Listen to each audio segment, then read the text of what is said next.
Mesdames, Mesdemoiselles, Messieurs, bonsoir à toutes et à tous et j'espère que vous vous portez bien. Bienvenue dans ce petit format vidéo. Comme d'habitude, 10 minutes maximum pour réagir à cette course sprint à Assen. Et bien évidemment, restez jusqu'à la fin pour les pronostics de la course de demain.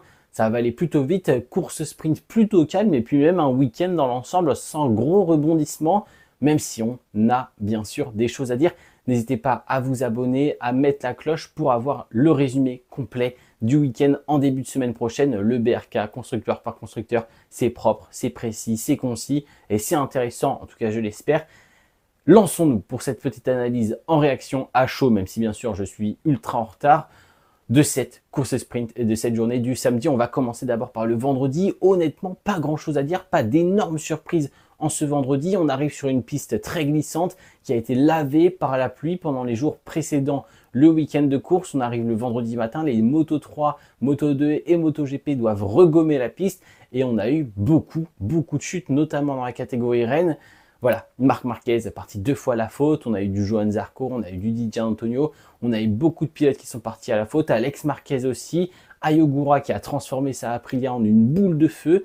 Heureusement, pas de blessés graves, quelques douleurs, quelques petites blessures pour Ogura, pour Marc Marquez, des douleurs au menton, au poignet, au bras. Ça va le faire, personne n'est grièvement blessé et donc ça, c'est le principal, mais beaucoup se sont fait piéger. Pendant la séance de practice le vendredi après-midi, pas d'énormes surprises concernant les éliminés directs pour la Q1 et ceux qui passent directement en Q2. Encore une belle performance des deux pilotes KTM, de Marco Bezzecchi, de Johan Zarco et bien sûr de tous les pilotes et de toutes les Ducati, sauf Firmin Aldeguer, mais qui se rattrapera bien évidemment en Q1. Et donc on passe à ce samedi matin, la Q1, la FP2, puis la Q1. Et encore une fois, pas de grosse surprise, même si on essaye d'établir à ce moment-là un classement et on a une impression qui se dégage. On a l'impression, pour certains en tout cas, même après cette FP2, que Ducati n'est pas forcément invincible. Mais ça, ce n'est que le début du week-end car arrive la qualification, encore une fois en Q1, pas d'énormes surprises, Firmin qui va passer et on se retrouve avec les 6 Ducati en Q2 et la Q2, la première surprise qui tombe, Fabio Quartararo. On est obligé de sortir le t-shirt. Les masterclass se répètent, elles continuent et elles reviennent. Fabio Quartararo est exceptionnel. Je pense qu'il n'y a absolument pas débat aujourd'hui. En tout cas, je pense que je l'ai dit il y a plusieurs semaines et que tout le monde est à peu près d'accord avec moi sur la planète MotoGP pour dire que Fabio Quartararo actuellement est le meilleur pilote sur un tour en qualification en MotoGP, à peu près équivalent avec Marc Marquez. Mais limite, je place Fabio un petit peu au-dessus dans ce domaine très précisément. Et ça donne encore une fois une pole position à Assen. Alors vous allez me dire comment c'est possible que Fabio fasse de si bons tours qualif, que Fabio en practice, en qualif, soit si rapide comparé aux autres, même comparé aux autres Yamaha, et qu'en course ça s'écroule, et ça s'est écroulé encore une fois aujourd'hui en course sprint. Et bien simplement, dites-vous que pendant un tour qualif, on n'a aucune gestion. On fait parler 100% de son talent et on fait parler 100% de la moto et du pneumatique. En tour qualif, quand Fabio Quartararo s'élance, déjà il s'élance tout seul. Il n'y a pas de dirty air, il n'y a pas de pilote devant, le pneu avant ne monte pas en température ni en pression. Fabio Quartararo est seul, il a ses trajectoires en tête, il fait ce qu'il veut sur la moto et gère l'environnement autour de lui car il est totalement vide. Donc Fabio Quartararo est livré à lui-même et doit lui seul délivrer une performance sensationnelle, ce qu'il est capable de faire sur un tour avec cette Yamaha qui fonctionne plutôt bien, notamment on l'a vu dans ce secteur 2 et secteur 3, la maniabilité, le train avant et l'agilité de cette Yamaha, même cette stabilité on va dire à haute vitesse, ça permet à Fabio d'extraire une performance plus que limite les Ducati sur un tour et quand on est à 100%. Et donc voilà, toute cette performance qu'on peut générer quand on est à 100%, l'insymbiose entre le pilote et la moto, le fait d'utiliser 100% des capacités de la moto, du pilote et des pneus, eh bien ça c'est pas possible en course sprint.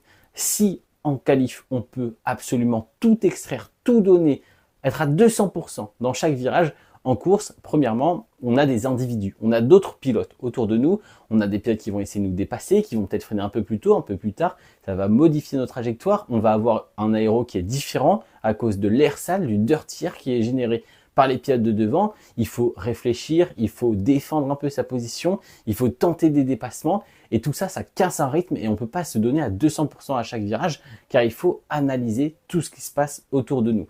Deuxièmement, en course, la Yamaha, c'est pas une Ducati.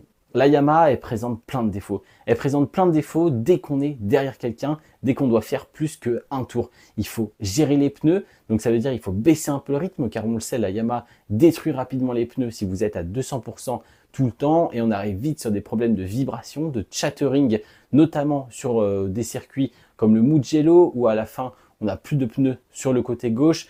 C'est compliqué, et donc là, à Assen, c'est pareil. Il faut gérer le pneu, donc il faut baisser un petit peu le rythme, alors qu'en qualification, on n'en a rien à faire de gérer les pneus, on n'a qu'un seul tour, 2 maximum, donc on peut absolument tout donner. Là, il faut gérer les pneus, il faut gérer l'effort, il faut gérer la moto, et il faut gérer tous les pilotes qui sont autour.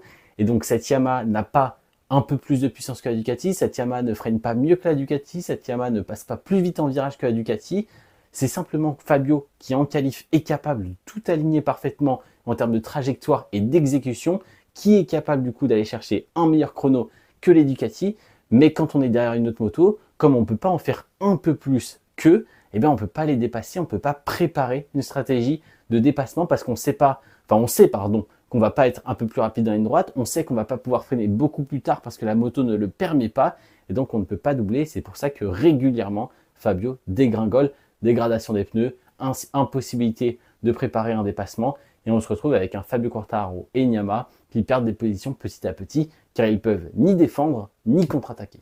Bon, bien évidemment, j'ai parlé de Fabio tout le long de cette vidéo, parce que c'est l'événement, selon moi, c'est l'événement du week-end, la pole position qui sort pas de nulle part, parce qu'on l'a vu depuis le début du week-end. Fabio est un monstre sur ce circuit, il l'aime bien depuis des années maintenant, mais c'est vrai que voilà, cette chute en course sprint, c'est vraiment dommage. Oliveira qui du coup termine meilleur pilote Yamaha en dehors des points, en dehors du top 10, ça fait très mal pour Yamaha.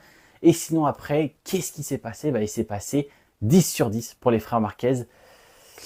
Qu'est-ce que vous voulez que je vous dise? Depuis le début de la saison, en course sprint, c'est toujours le même podium, sauf une fois à Silverstone où c'était Alex Marquez devant Marc Marquez, mais sinon les 9 autres fois, c'était Marc Marquez devant Alex Marquez. 10 sur 10 pour les frères Marquez en course sprint. Voilà, exceptionnel, super régularité de la part des deux pilotes, hyper impressionné et impressionnant de la part d'Alex Marquez notamment, qui est à un tout autre niveau comparé aux autres pilotes de la grille. On a encore Francesco Bagnaia en difficulté, on dit Di Antonio qui est intéressant, notamment pour la course de demain, attention. Et on a aussi un Marco Bezzecchi super efficace. Honnêtement, le Marco Bezzecchi là, il m'impressionne depuis Silverstone, même un petit peu avant. On avait senti qu'il y avait eu ce petit déclic chez Aprilia et avec le pilote italien, et les performances s'enchaînent. On trouve une vraie régularité. Maintenant, on attend le retour de Martin, on attend peut-être une petite progression d'Ogura, mais il revient de blessure, donc à voir aussi du côté de Ayogura. Mais chez Aprilia, c'est intéressant, on sait que c'est un circuit qui leur a réussi par le passé, et on va voir ce que ça va donner pour demain, mais gardez un œil sur Marco Bezzecchi, un week-end très solide et très intéressant. Petite déception côté KTM, on a un Pedro Acosta qui en plus va prendre son long lap en fin de course à cause des track limits. Il va gagner un seul point, 9e position après les 3 secondes de pénalité. Et on a un Maverick Viñales qui encore une fois fait le travail, qui encore une fois mène la danse chez KTM. Voilà, c'est un peu décevant parce qu'au vu de la practice de la FP2, même de la FP1, j'attendais un peu plus de rythme, mais malheureusement, les deux pilotes KTM n'ont pas réussi à s'accrocher réellement au groupe de tête et à aller chercher des dépassements intéressants. C'est bien, on récupère des points, mais il manque très clairement quelque chose. Et Honda, n'en parlons pas. Johann Zarco galère et Juan Mir n'est pas dans le coup. Donc c'est vraiment dommage. J'ai envie de dire, passons au pronostic, j'ai pas grand chose de plus à dire. La course était plutôt calme, on a eu des beaux dépassements dès le départ, mais c'est vrai que ça s'est très vite calmé. Les écarts se sont stabilisés, même si les pilotes n'étaient pas très loin. Aucune tentative de dépassement n'a pu être effectuée. Marquez le disait, Alex Marquez le disait, on est rapide, on peut aller chercher devant, mais le problème c'est qu'on n'est pas assez rapide pour tenter un dépassement, et Marquez a très bien géré sa course, même si il était en gestion pendant tout ce samedi pour éviter de rechuter et de se blesser. Et un Marc Marquez en gestion, ça donne une P4, un super départ et de la défense pendant toute une course sprint, et une défense chirurgicale qui lui permet de garder cette P1 et une 9e victoire en course sprint en 2025. Bref, j'ai envie de dire, passons au pronostic. Moto 3, le retour de Rueda. Le retour de Rueda, la pole position, Alvaro Carpe qui est 2e, KTM qui a l'air de très bien s'en sortir, le setup a l'air d'être aux petits oignons. Je pense que là, chez KTM Red Bull, on va aller chercher peut-être pourquoi pas un doublé comme en début de saison à Chang. Donc j'ai envie de dire, c'est pas du tout un risque, mais Rueda, Carpe, limite 1 et 2, je pense que ça peut le faire. Attention derrière, ça va être intéressant aussi. En Moto 2, voilà, le hat-trick pour Diogo Moreira, mais j'ai envie que maintenant ça se termine par une victoire. Donc Diogo Moreira, la victoire, la victoire, la victoire, et en MotoGP, là je sais pas. Honnêtement, je sais pas trop en MotoGP parce que 1 et 2, j'ai pas trop de doutes, même si honnêtement je sens que Marquez a l'air un peu plus vulnérable que d'habitude. Je sens un Marc Marquez un tout petit peu plus vulnérable déjà parce qu'il part de la 4e position. Donc si demain ça ferme un peu plus l'extérieur, pourquoi pas bloquer Marc Marquez dès la phase de départ. Et en plus de tout ça, Alex Marquez est vachement rapide. Donc je me dis, si Alex Marquez arrive vraiment à bien entamer sa course, ça peut peut-être être un game changer. Mais honnêtement, on va faire 2 paris aujourd'hui. Le premier pari, le plus sobre possible, j'ai envie de mettre exactement le même que pour la course sprint. Marc Marquez, Alex Marquez, Marco Bezzecchi, qui je pense peut faire de très belles choses demain, même si attention à Adidja et attention à Francesco Bagnaia. Malheureusement, Fabio, j'y crois moyen pour un podium en course principale au vu du rythme des autres motos et surtout de sa moto. Et sinon, un podium un peu plus pimenté, un peu plus risqué, Alex Marquez, Marc Marquez, Francesco Bagnaia. Voilà, c'est pas beaucoup plus risqué non plus. Vous avez mes pronostics. J'espère que la vidéo vous a plu. On se dit à la prochaine en début de semaine pour le BRK du Grand Prix d'Assen. Et résumez tout ça. Dites-moi ce que vous avez pensé de la course sprint et mettez vos pronostics dans les commentaires. C'était Théo. Ciao, ciao.